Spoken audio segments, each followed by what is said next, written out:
Everybody sing Alleluia, for the Lord has risen, it is true. Everybody sing Alleluia.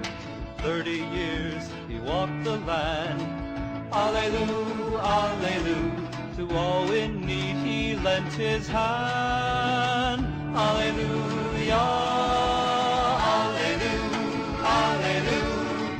Everybody sing. Many traditional Catholics feel that they can simply ignore the Second Vatican Council because they say it was just the Pastoral Council. They base their confidence on a few non-magisterial comments of Pope Paul VI and Cardinal Ratzinger. In view of the pastoral nature of the Council, it avoided any extraordinary statements of dogmas endowed with the note of infallibility, but it still provided its teaching with the authority of the ordinary magisterium, which must be accepted with docility according to the mind of the Council concerning the nature and aims of each document. Pope Paul also said, the magisterium of the Church did not wish to pronounce itself under the form of extraordinary dogmatic pronouncements. As with the first quote, Pope Paul wasn't saying that there weren't any dogmatic pronouncements, just that there weren't any extraordinary dogmatic pronouncements. Cardinal Ratzinger later added, the truth is that this particular council defined no dogma at all and deliberately chose to remain on a modest level as a merely pastoral council. Regardless, none of these statements rise to having anything close to the same authority as an encyclical, much less a document of an ecumenical council. So should we place all our confidence in non-magisterial statements of the very same people whose teachings that we reject? On the other hand, the documents of the Second Vatican Council say something very different than what Pope Paul and Cardinal Ratzinger said. The Council documents very clearly claim to be dogmatic. The Second Vatican Council promulgated 15 documents. 3 of the documents are constitutions, including 2 dogmatic constitutions.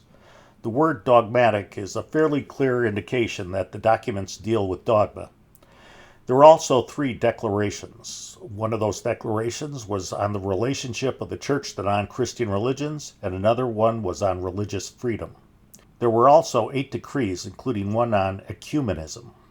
There's no such thing as a pastoral ecumenical council. It's just a novel concept introduced by the Vatican II gangsters. According to the Catholic Encyclopedia, councils are legally convened assemblies of ecclesiastical dignitaries and theological experts for the purpose of discussing and regulating matters of church doctrine and discipline. It adds, the proper object of conciliar activity is the settling of questions of faith and discipline.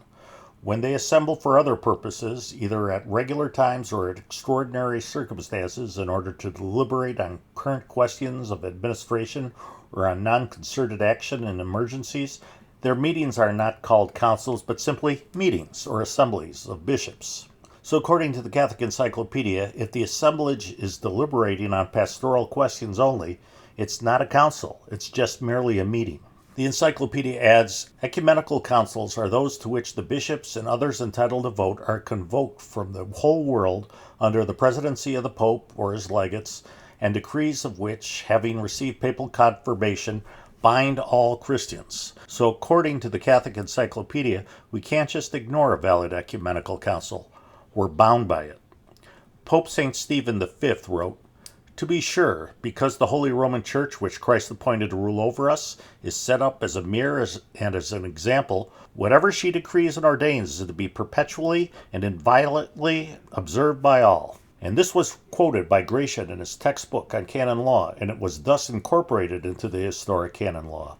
So again, we can't just ignore the decrees of a valid ecumenical council. They're binding on all Christians. So, are we bound by Vatican II? According to Gratian, that decretal letters have the same authority as canons, however, is to be only understood of those sanctions or decretal letters in which nothing is to be found contrary to the decrees of earlier fathers or evangelical precepts.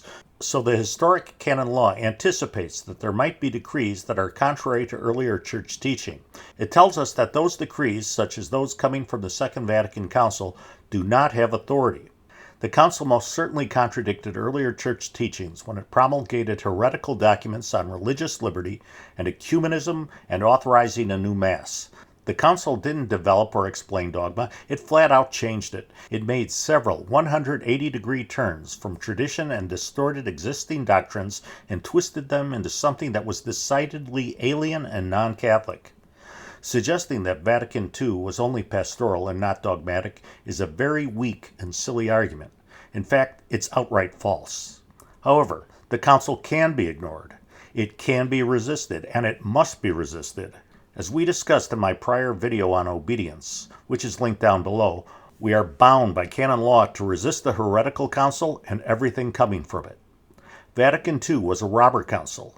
We have complete faith and confidence that a future pope and a future ecumenical council will abrogate all the documents of the Second Vatican Council.